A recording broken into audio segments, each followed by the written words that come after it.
Hello and welcome back to another new video. இந்த வீடியோல எப்படி ப்ராப்பரா கெமிஸ்ட்ரி அப்ரோச் பண்றது, கெமிஸ்ட்ரிக்கு என்னென்ன ஸ்டெப்ஸ் வந்து நம்ம ஃபாலோ பண்ணி படிக்கணும் so that நமக்கு வந்து நல்ல ஸ்கோர் பண்ண முடியும். ஆக்சுவலி கெமிஸ்ட்ரி வந்துட்டு நல்ல ஒரு ஸ்கோரிங் சப்ஜெக்ட், பட் நம்ம ப்ராப்பரான ரைட் வேல நம்ம படிச்சா மட்டும்தான் நமக்கு வந்து அந்த ஸ்கோர் வரும். ஸோ எப்படி வந்து ப்ராப்பரா படிக்கலாம், என்னென்ன மிஸ்டேக்ஸ்லாம் அவாய்ட் பண்ணலாம் அண்ட் எப்படி என்னென்ன ரிசோர்ஸஸ் யூஸ் பண்ணலாம், physical chemistry, inorganic and organic chemistry மூணையும் வந்துட்டு எப்படி பேலன்ஸ் பண்ணி ப்ராப்பரா படிக்கலாம் அப்படிங்கிறது எல்லாமே பார்க்கலாம். ஸோ ஃபர்ஸ்ட் ஆஃப் ஆல் கெமிஸ்ட்ரியில் வந்துட்டு ஃபிசிக்கல், இன்ஆர்கானிக் அண்ட் ஆர்கானிக் கெமிஸ்ட்ரிக்கு தனித்தனியாக என்னென்ன ஸ்ட்ராட்டஜி நம்ம ஃபாலோ பண்ணலாம் அப்படிங்கிறது பார்க்கலாம். ஸோ ஃபர்ஸ்ட் வந்துட்டு ஃபிசிக்கல் கெமிஸ்ட்ரி. ஃபிசிக்கல் கெமிஸ்ட்ரி நமக்கு மோஸ்ட் ஆஃப் த பீப்புளுக்கு தெரிஞ்சிருக்கும். ஃபிசிக்ஸ் மாதிரியே தான் நம்ம அப்ரோச் பண்ணணும். ஸோ ஃபிசிக்ஸ் வந்துட்டு எப்படி பண்ணுவோம், ஃபர்ஸ்ட் வந்துட்டு நம்ம லெக்சர் பார்த்து அதில் நோட்ஸ் அண்ட் ஃபார்முலா ஷீட்ஸ் மெயினாக ப்ரிப்பேர் பண்ணுவோம் அண்ட் நியூமரிக்கல்ஸ் நிறைய ப்ராக்டிஸ் பண்ணிகிட்டே இருக்கும். ஸோ அதே மாதிரி தான் ஃபிசிக்கல் கெமிஸ்ட்ரிக்கும் நம்ம பார்த்தீங்கன்னா NCERT examples and NCERT எக்ஸாம்பிளர் questions இந்த ரெண்டுமே வந்துட்டு நம்ம நல்லா தரோவாக நிறைய டைம் ப்ராக்டிஸ் பண்ணி வச்சுக்கணும். ஆஸ் வெல் அஸ் நம்ம வந்து extra PYQs and MCQs practice பண்ணணும். ஸோ MCQs ப்ராக்டிஸ் பண்ணுறதுக்கு நம்ம பெருசாக அட்வான்ஸ் லெவல் புக்ஸ்லாம் எதுவும் வேண்டாம். உங்ககிட்ட கோச்சிங் மெட்டீரியல் ஏதாவது இருந்துச்சுன்னா யூஸ் பண்ணிக்கோங்க. ஆர்எல்ஸ் MTGயோட ஃபிங்கர் டிப்ஸ் நான் வந்து யூஸ் பண்ணுறேன். ஸோ இந்த MTGயோட ஃபிங்கர் டிப்ஸ் புக் கூட நீங்கள் வந்து யூஸ் பண்ணிக்கலாம் ஃபார் கொஸ்டின் ப்ராக்டிஸ். ஸோ இந்த மாதிரி நார்மலான அப்ரோச் தான், அதாவது நான் ஃபிசிக்ஸ்க்கு சொன்ன மாதிரியே இருக்க அப்ரோச் தான். ஸோ ஃபர்ஸ்ட் வந்துட்டு லெக்சர் பாருங்க, அதுலேருந்து வந்து ஷார்ட் நோட்ஸ் எடுத்துக்கோங்க. அதுக்கப்புறமா ஃபார்முலா ஷீட்ஸ் ப்ரிப்பேர் பண்ணுங்க. அந்த ஃபார்முலா ஷீட்ஸ் வச்சு நிறைய கொஸ்டின்ஸ் ப்ராக்டிஸ் பண்ணுங்க. கொஸ்டின்ஸ் என்ன ப்ராக்டிஸ் பண்ணணும் அப்படின்னா NCERT examples, NCERT exemplar problems, அதுக்கப்புறமா மற்ற MCQs, PYQs, அதுக்கப்புறமா மற்ற MCQs, coaching material, question banks or ஏதாவது external book like MTG fingertips use பண்ணலாம். ஸோ இந்த மாதிரி தான் வந்து ஃபிசிக்கல் கெமிஸ்ட்ரிக்கு அப்ரோச் பண்ண வேண்டியதாக இருக்கும். ஸோ ஃபிசிக்கல் கெமிஸ்ட்ரிக்கு அவ்வளோதான். அண்ட் இம்பார்ட்டன்டான பாயிண்ட் என்ன அப்படின்னா, ஃபிசிக்கல் கெமிஸ்ட்ரி நீங்கள் ஸ்டார்ட் பண்ணுறதுக்கு முன்னாடி some basic concepts of chemistry அப்படிங்கிற சாப்டர், ஃபர்ஸ்ட் சாப்டர் அதை வந்து நல்லா கிளியர் பண்ணிட்டீங்க அப்படின்னா மற்ற பின்னாடி வரலாம் கொஞ்சம் ஈஸியாக இருக்கும். ஸோ அதே மாதிரி இப்போ நம்ம இன்ஆர்கானிக் பார்க்கலாம்.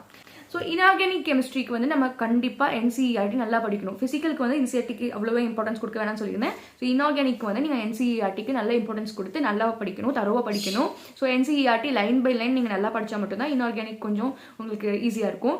அண்ட் NCERT படிக்கிறது மட்டும் பத்தாது, அது இல்லாமல் நீங்கள் வந்து அந்த ட்ரெண்ட்ஸ் எல்லாம் அண்டர்ஸ்டாண்ட் பண்ணி நல்லா ஞாபகம் வச்சுக்கணும், மெமரைஸ் பண்ணி வச்சுக்கணும். ஸோ தட் நீங்கள் ட்ரெண்ட்ஸ் எல்லாமே ஒரு பேப்பரில் எழுதி, லைக் நம்ம ஃபார்முலா ஷீட்ஸ் ப்ரிப்பேர் பண்ணுற மாதிரி இந்த ட்ரெண்ட்ஸ் இன்ஆர்கானிக்ல இருக்க குட்டி குட்டி ஷார்ட் நோட்ஸ் எல்லாம் வந்துட்டு ப்ராப்பராக ஒரு ஷீட்லேயோ இல்லை ஒரு நோட்லேயோ எழுதி வச்சுட்டு அதை ப்ராப்பராக ரிவைஸ் பண்ணிகிட்டே இருங்க.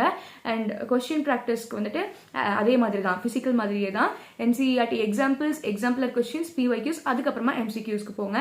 ஸோ இந்த ஆர்டர் தான் வந்துட்டு இதுக்கும்.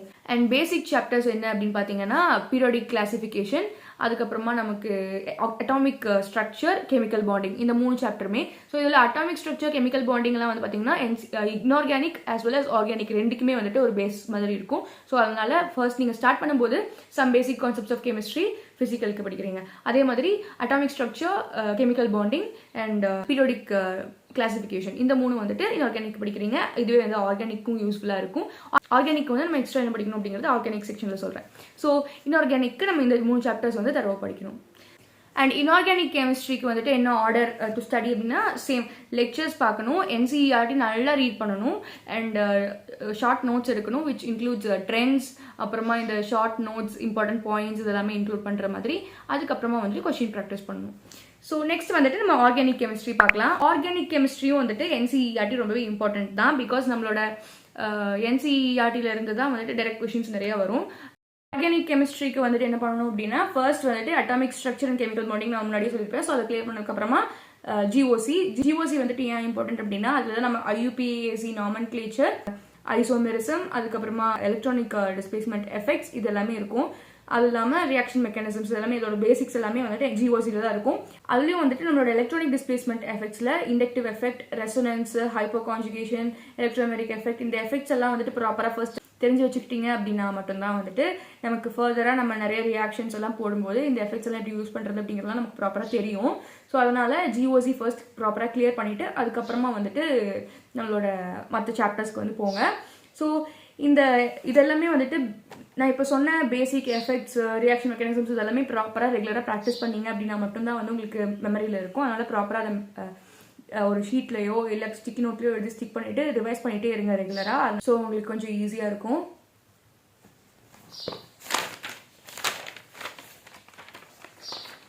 அண்ட் அந்த ஸ்டெபிலிட்டி ஆர்டரே வந்து கொஷின்ஸாக வரும். அதனால நீங்கள் அதை ப்ராப்பராக படிச்சு வச்சிட்டிங்க அப்படின்னா உங்களுக்கு ஈஸியாக இருக்கும். இந்த மாதிரி நோட்டில் கூட நீங்கள் கொஞ்சம் எக்ஸாம்பிள் கொஷின்ஸ், எதனால் வந்து இது இந்த ஆர்டர் அப்படிங்கிறது எல்லாமே எழுதி வச்சு அதை ரிவைஸ் பண்ணிகிட்டே இருக்கும்போது உங்களுக்கு கொஞ்சம் ஈஸியாக இருக்கும். ஸோ ஆர்கானிக் கெமிஸ்ட்ரிக்கு இப்படி தான் நீங்கள் வந்து ப்ராப்பராக ரியாக்ஷன் மெக்கானிசம்ஸ் எல்லாமே ப்ராக்டிஸ் பண்ணிகிட்டே இருக்கணும். ஆஸ் வெல் அஸ் ஃபர்தர் பின்னாடி இருக்க சாப்டர்ஸ் எல்லாம் போனாலுமே இந்த ரியாக்ஷன் மெக்கானிசம்ஸ் நிறைய ரியாக்ஷன்ஸ் எக்ஸாம்பிள் ரியாக்ஷன்ஸ் எல்லாமே வந்துட்டு எழுதி வச்சு அதை ப்ராக்டிஸ் பண்ணிகிட்டே இருங்க.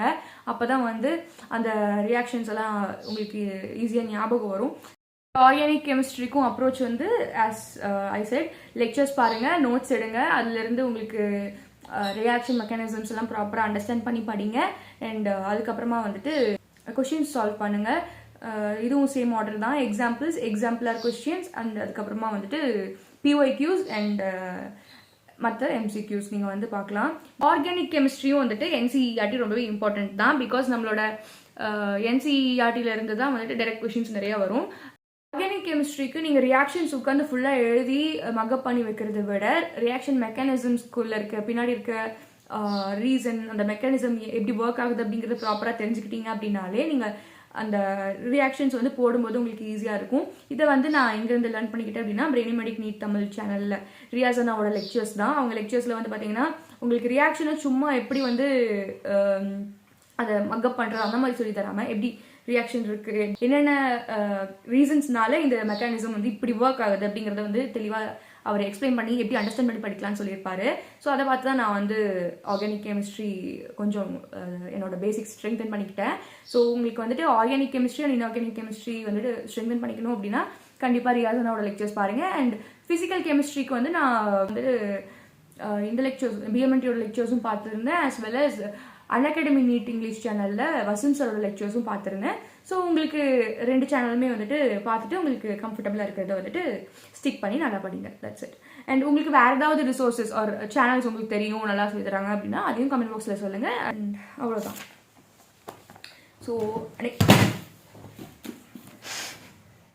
ஸோ நான் ஃபிசிக்ஸ்க்கு வந்து எந்தளவுக்கு PW இங்கிலீஷ் மீடியம் சேனல் வந்துட்டு ஸ்ட்ரெஸ் பண்ணி நல்லாயிருக்கும் அப்படின்னு சொல்லணும். அந்த மாதிரி கெமிஸ்ட்ரிக்கு வந்துட்டு BMNT சேனல் நான் வந்து கம்ப்ளீட்டாக BMNT சேனலில் டிபெண்ட் பண்ணி தான் வந்து கெமிஸ்ட்ரி கொஞ்சம் நல்லா ஸ்ட்ரெங்தன் பண்ணிக்கிட்டேன். அதனால் நீங்களும் வேணும்னா ட்ரை பண்ணி பாருங்கள். அண்ட் நெக்ஸ்ட் வந்துட்டு என்னென்ன காமன் மிஸ்டேக்ஸ் நீங்கள் அவாய்ட் பண்ணலாம் அப்படிங்கிறத பார்க்கலாம். ஃபர்ஸ்ட் மிஸ்டேக் வந்து இக்னோரிங் NCERT. ஸோ ஃபர்ஸ்ட் நான் ஆல்ரெடி சொன்ன மாதிரி NCERT ரீடிங் ரொம்பவே important, especially for organic and inorganic chemistry. Physical கெமிஸ்ட்ரிக்கு நீங்கள் அந்த அளவுக்கு NCERTக்கு இம்பார்ட்டன்ஸ் கொடுக்க தேவையில்லை. பட் NCERT ரீடிங் ஒன்ஸ் நீங்கள் பண்ணிக்கோங்க, that is good. So also நம்ம வந்து கொஸ்டின் ப்ராக்டிஸ் பண்ணும்போதும் NCERT examples, NCERT எக்ஸாம்பிளர் questions, PYQs, அதுக்கப்புறமா மற்ற சால்வ் பண்ண சொல்லியிருப்பேன். ஸோ NCERT பேஸ்ட் கொஸ்டின்ஸ் தான் நிறைய வரும் அப்படிங்கிறதுனால இம்பார்ட்டன்ட். ஸோ இந்த பாயிண்ட்டும் வந்து ஸ்ட்ரெஸ் பண்ணணும்னு நினச்சேன். ஸோ நெக்ஸ்ட் வந்துட்டு overloading with too many resources. நான் ஆல்ரெடி சொன்னது தான். ஸோ நிறைய ரிசோர்ஸஸ் வந்து ஃபர்ஸ்ட்லேருந்து யூஸ் பண்ணாதீங்க. NCERT பேஸ்டாக வந்து ஃபர்ஸ்ட் ப்ராக்டிஸ் எல்லாம் முடிச்சுட்டு அதுக்கப்புறமா எக்ஸ்ட்ரா ரிசோர்ஸஸ்க்கு நீங்கள் போகலாம். அண்ட் அதுக்கப்புறமா வந்துட்டு நாட் ரிவைசிங் ரெகுலர்லி. கெமிஸ்ட்ரி இல்லை ஃபிசிக்ஸ் எந்த சப்ஜெக்ட் எடுத்துக்கிட்டீங்க அப்படின்னாலுமே ரிவிஷன் அப்படிங்கிறது ரொம்பவே இம்பார்ட்டன்ட். ஸோ ரிவிஷன் வந்து எந்த அளவுக்கு நீங்கள் நிறைய பண்ணுறீங்களோ அந்த அளவுக்கு உங்களுக்கு ப்ராக்டிஸ் ஆகும். ஸோ நிறைய ரிவிஷன் பண்ணுங்கள், நிறைய கொஷின்ஸ் ப்ராக்டிஸ் பண்ணுங்கள். எஸ்பெஷலி ஃபார் இன்ஆர்கானிக் வந்துட்டு பார்த்தீங்கன்னா நீங்கள் NCERT again and again revise பண்ணிகிட்டே இருக்கிறது ரொம்பவே இம்பார்ட்டன்ட். அதனால கொஞ்சம் நல்லா ரிவைஸ் பண்ணுங்கள். இந்த வீடியோவை இது வரைக்கும் பார்த்துட்டு இருக்கீங்க அப்படின்னா இந்த எமோஜி கமெண்ட் பண்ணுங்கள். அண்ட் இப்போ வந்து என்னோட நோட்ஸ் பற்றி சொல்கிறேன். ஸோ உங்களுக்கு வந்து இங்கே வீடியோ அட்டாச் பண்ணுறேன். இப்படி காட்டினா சரியாக தெரியாது. ஸோ அந்த வீடியோவில் வந்து நான் என்னோட நோட்ஸ் வந்து காட்டுறேன் உங்களுக்கு. First physical chemistry. So some basic concepts of கெமிஸ்ட்ரியோட நோட் தான் இது. ஸோ இது பார்த்தீங்கன்னா நான் ஃபிசிக்ஸ்க்கு எப்படி ஷார்ட் நோட்ஸ் எடுப்பேன்னு சொல்லியிருந்தேனோ அதே மாதிரி சிமிலரான ஷார்ட் நோட்ஸ் தான் எடுப்பேன். ஸோ எப்படி வந்து என்னோடய நோட்ஸ் இருக்கும் அப்படிங்கிறத கிளியராக பார்க்கணும் அப்படின்னா ஆல்ரெடி வீடியோ அப்லோட் பண்ணியிருக்கேன். ஸோ ஐ கார்டு அண்ட் டிஸ்கிரிப்ஷனில் லிங்க் தரேன், செக் பண்ணி பாருங்கள். ஸோ ஃபிசிக்ஸ் மாதிரியே தான் ஃபிசிக்கல் கெமிஸ்ட்ரிக்கும் ஷார்ட் நோட்ஸ் எடுத்துக்குவேன். இம்பார்ட்டண்ட்டான பாயிண்ட்ஸ், ஷார்ட் நோட்ஸ், அதுக்கப்புறமா வந்துட்டு எக்ஸாம்பிள் கொஷின்ஸ் சிலது இருக்கும். ஆர் கொஷின் மெத்தட்ஸ், என்னென்ன கொஷின்ஸ் வரும் அப்படிங்கிறத எழுதி வைக்கிற மாதிரி அந்த மாதிரி கன்சைஸாக தான் வச்சுருப்பேன். ஸோ இது வந்து என்னோட இன்ஆர்கானிக் கெமிஸ்ட்ரியோட நோட்ஸ். இதுவும் வந்து சிமிலராக தான் இருக்கும். பட் இதில் வந்துட்டு இன்னும் கன்சைஸாக நமக்கு தேவையான பாயிண்ட்ஸ் மட்டும் இருக்கும். ஆஸ் வெல் அஸ் நமக்கு எக்ஸப்ஷன்ஸ், ட்ரெண்ட்ஸு, அப்புறம் சில ப்ராப்பர்ட்டிஸ் அந்த மாதிரி இருக்கிறது மட்டும் எழுதி வச்சுருப்பேன். ஸோ ரொம்ப வந்துட்டு நம்ம லாங்காக எழுதாமல் கன்சைஸாக நோட்ஸ் வச்சுருந்தாலே ஓகே. ஸோ இது வந்து என்னோடய P பிளாக் நோட்ஸு. இதுவும் வந்து பார்த்திங்கன்னா அதே மாதிரி தான் ஷார்ட் அண்ட் கன்சைஸாக தான் இருக்கும். இது வந்து நான் BMNT இல்லை கிராஷ் கோர்ஸோட லெக்சர் பார்த்தப்போ எடுத்த நோட்ஸ் தான். ஸோ நான் ஆல்ரெடி சொன்ன மாதிரி BMNT பார்த்து தான் நான் வந்துட்டு இன்ஆர்கானிக் ஆர்கானிக் கெமிஸ்ட்ரியில் மோஸ்ட்லி லேர்ன் பண்ணிக்கிட்டேன். ஃபிசிக்கல் வேணும்னா நான் கொஞ்சம் ஓனாகவும் அண்ட் அன்அகாடமி இபிஎம்என்டி எல்லாமே கம்பைன் பண்ணி லேர்ன் பண்ணிக்கிட்டது. ஸோ இது வந்து என்னோடய ஆர்கானிக் நோட்ஸ். ஸோ ஆர்கானிக் கெமிஸ்ட்ரிக்கு வந்துட்டு கம்ப்ளீட்லி பிஎம்என்டியோட லெக்சர் பார்த்து எடுத்த நோட்ஸ் தான். ஸோ இதுவும் வந்து பார்த்திங்கன்னா நல்லா ஷார்ட்டாக இருக்கும் அண்ட் நமக்கு தேவையான எல்லா பாயிண்ட்ஸுமே நம்ம நோட்ஸில் இருக்கிற மாதிரி எடுத்துக்கணும். ஸோ நம்ம ரிவைஸ் பண்ணும்போது நமக்கு கொஞ்சம் ஈஸியாக இருக்கும் எல்லா பாயிண்ட்ஸும் கவர் பண்ணி படிக்கிறதுக்கு.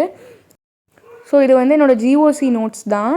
இதில் வந்துட்டு நமக்கு இம்பார்ட்டண்ட் பாயிண்ட்ஸ் மட்டும் இல்லாமல் கொஞ்சம் எக்ஸாம்பிள்ஸ், அப்புறம் அந்த நான் சொன்ன எஃபெக்ட்ஸோட short notes, stability, acidic strength, basic strength வச்சு ஸ்டெபிலிட்டி ஆர்டர் வந்து நம்ம இது பண்ணுவோம் இல்லையா, அந்த எக்ஸாம்பிள் கொஷின்ஸு லெக்சரில் எனக்கு டீச் பண்ண எல்லாமே மோஸ்ட்லி வந்து கவர் பண்ணி நோட்ஸில் வந்து எழுதி வச்சுருப்பேன். ஸோ எப்படி நோட்ஸ் எடுக்கணும்னு ஒரு அண்டர்ஸ்டாண்டிங் கிடச்சிருக்குன்னு நினைக்கிறேன். அண்ட் உங்களுக்கு என்னோடய நோட்ஸ் வேணும் அப்படின்னாலும் டெலிகிராம் சேனல் அண்ட் குரூப்பில் ஜாயின் பண்ணிக்கோங்க. லிங்க் வந்து டிஸ்கிரிப்ஷனில் இருக்குது. That's it. உங்களுக்கு வேறு ஏதாவது டவுட்ஸ் இருந்தாலும் கமெண்ட் பாக்ஸில் சொல்லுங்கள். அண்ட் ஃபிசிக்ஸ் அண்ட் பயாலஜிக்கு ஆல்ரெடி வீடியோஸ் அப்லோட் பண்ணிட்டேன். How to study physics, how to study biology அப்படிங்கிறதெல்லாம். ஸோ அதையும் செக் பண்ணி பாருங்கள். உங்களுக்கு இன்னும் வேறு என்ன வீடியோஸ் வேணும், வேறு என்ன டவுட்ஸ் இருக்குது அப்படிங்கிறதையும் கமெண்ட் பாக்ஸில் சொல்லுங்கள். இந்த மாதிரி யூஸ்ஃபுல்லான நிறைய வீடியோஸ் வேணும் அப்படின்னா சப்ஸ்கிரைப் பண்ணிக்கோங்க அண்ட் ஸ்டே டியூன்ட். இன்னொரு யூஸ்ஃபுல்லான வீடியோவில் பார்க்குறேன். Until then bye bye.